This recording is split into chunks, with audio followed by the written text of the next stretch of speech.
Narcissistic personality disorder is a shame-driven disorder. So what that means is that shame is really at the underpinning of how this thing forms in people and what they do with this very dense and very potentially toxic emotion. Now, shame is a normal emotion that all of us should be able to feel. If you don't feel shame, it's actually kind of scary because it gives you a place to mark, like, oh, I shouldn't have done that, or that might have hurt that person, because shame and empathy actually kind of work together in a way. So there's healthy shame, but there's toxic shame as well. And in narcissistic relationships, we're looking at really toxic shame.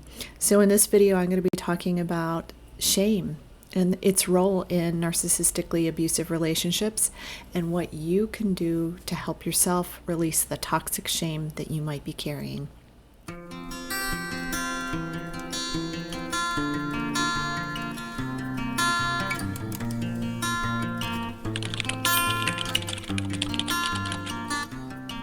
Hi, I'm Dr. Meg Haworth, and I'm a transpersonal psychologist, a holistic nutritional chef, and best-selling author of Get Well Now, Healing Yourself with Food and the Power of the Mind.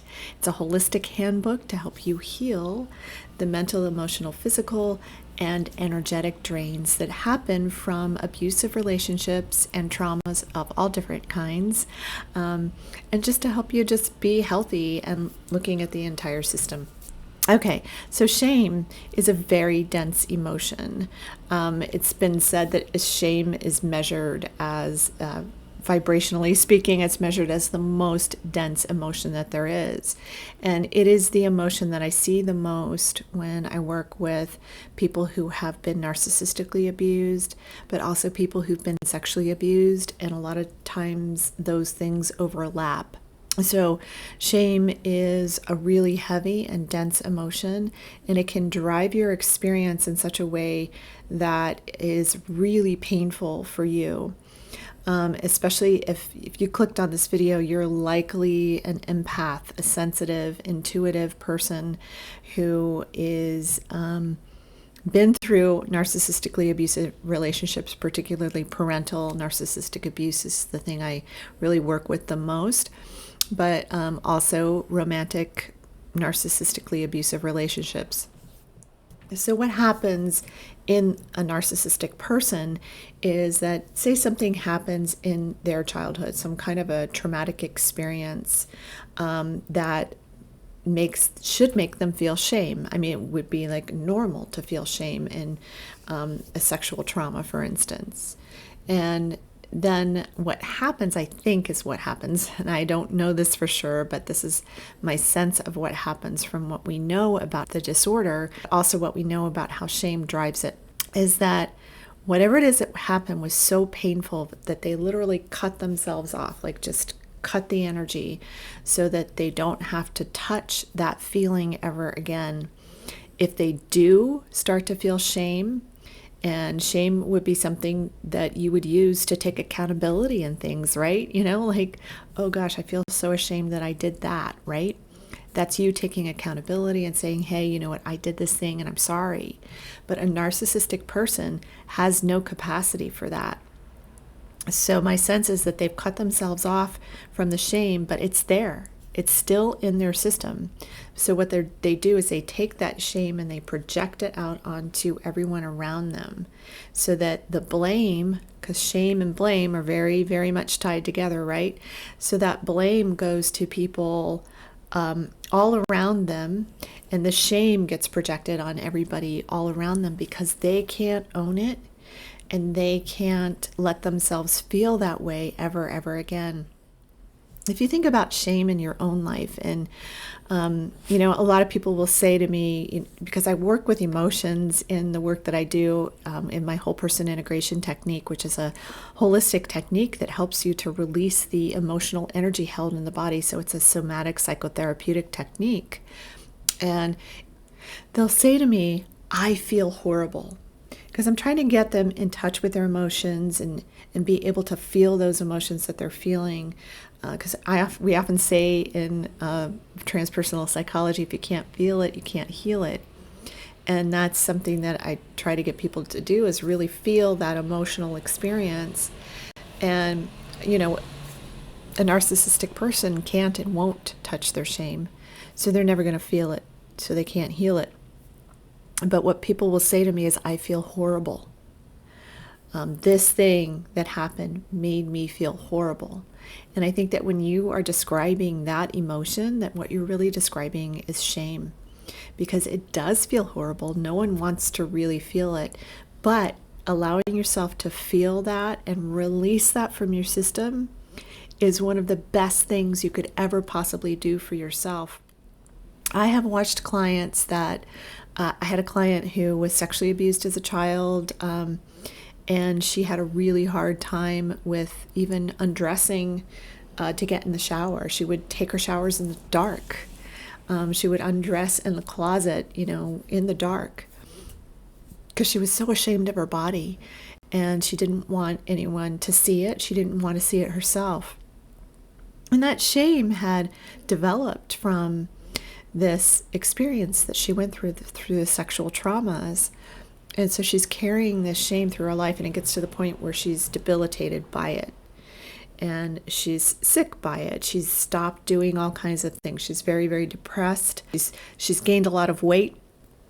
She's depressed. She's afraid. She's, doesn't really go out and do much anymore. And so what she's feeling is a tremendous amount of shame.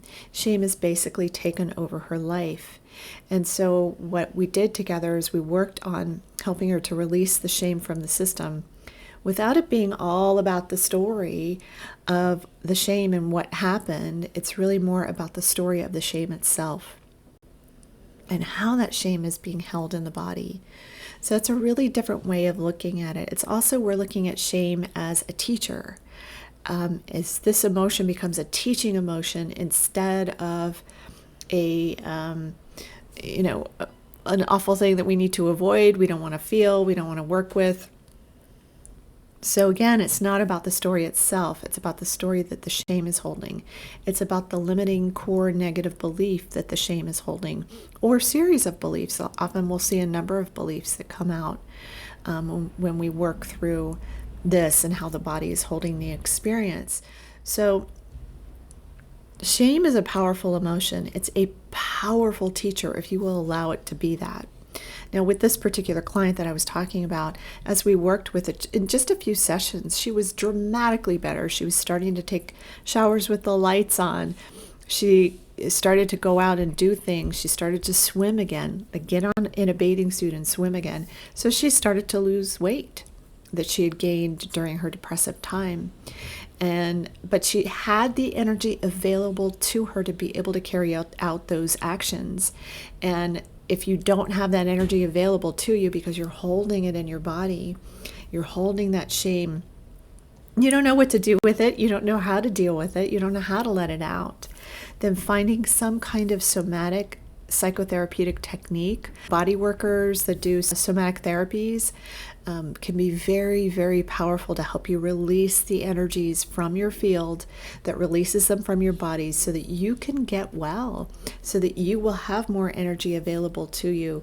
Shame is one of the worst, and a narcissistic parent or mate or boss, they're going to be projecting it on you sometimes almost daily. That's part of the criticism that they just level you with, is really coming from that shame place. So they're not feeling their own shame. They won't allow themselves to. So then they're shaming you. They're criticizing you. They're shaming you. They're putting you down. And this is an incredibly uncomfortable way to try to get through life. And being around people like this and allowing them to continue to berate you, continue to shame you, continue to make you feel sick and sad and depressed and anxious and fearful and all of those things. You can turn this around. I know you can. I've done it myself, and I do this with my clients. So if this sounds like something that you feel like you need to work through, is to work through the shame that you're holding, that you feel like you became a shame sponge for the narcissist in your life, and you likely did, especially if you're the empathic, sensitive, scapegoated, invisible child or the enabler. You may feel like you really just pulled in the shame and took it on.